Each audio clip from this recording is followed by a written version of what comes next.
'కల్కి' సినిమాలో ప్రభాస్ నడిపిన బుజ్జి వెహికల్ అందరికీ నచ్చేసింది. నాగశ్విన్ చాలా కొత్తగా ఆలోచనతో మహీంద్రా కంపెనీ సహకారంతో ఈ బుజ్జి వెహికల్‌ని దాదాపు 6,00,00,000 ఖర్చు పెట్టి తయారు చేశారు. సినిమాలో బుజ్జి చేసే యాక్షన్ సీన్స్ అందరిని మెప్పించాయి. పిల్లలకైతే బుజ్జి వెహికల్ బాగా నచ్చేసింది. ఈ వెహికల్‌కి కీర్తి సురేష్ వాయిస్ పెట్టి దాంతో కామెడీ చేయించి నవ్వించారు కూడా. అయితే ఇలాంటి ఫేమస్ వెహికల్స్ వచ్చినప్పుడు వాటికి బొమ్మల రూపంలో మార్కెట్‌లో చాలా వస్తాయి. అవి కేవలం పిల్లలు ఆడుకోవడానికి సింపుల్‌గా ఎలాంటి మెకానిజం లేకుండా తయారు చేస్తారు. అయితే ఓ రోబోటిక్ ఇంజినీర్ తాజాగా చిన్న సైజు బుజ్జి వెహికల్‌ని తయారు చేశాడు. తనకున్న రోబోటిక్ నాలెడ్జ్, కోడింగ్ నాలెడ్జ్ ఉపయోగించి అచ్చం 'కల్కి' సినిమాలో కనపడిన బుజ్జి వెహికల్ లాగే తయారు చేశాడు. అంతేకాకుండా ఈ రోబోటిక్ బుజ్జిని ఎలా తయారు చేయాలో కూడా వీడియోల రూపంలో చెప్పాడు. ఈ బుజ్జి ఆపరేటింగ్‌కి కావాల్సిన కోడింగ్ కూడా ఇచ్చాడు.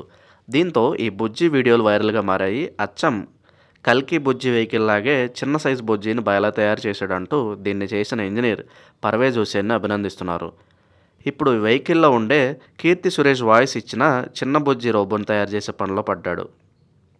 పలువురు అభిమానులు, నెటిజన్లు బుజ్జి వెహికల్‌ని ఇతను భలే తయారు చేశాడని, ఈ వీడియోలు మూవీ టీమ్ వరకు వెళ్ళాలని కామెంట్స్ చేస్తున్నారు.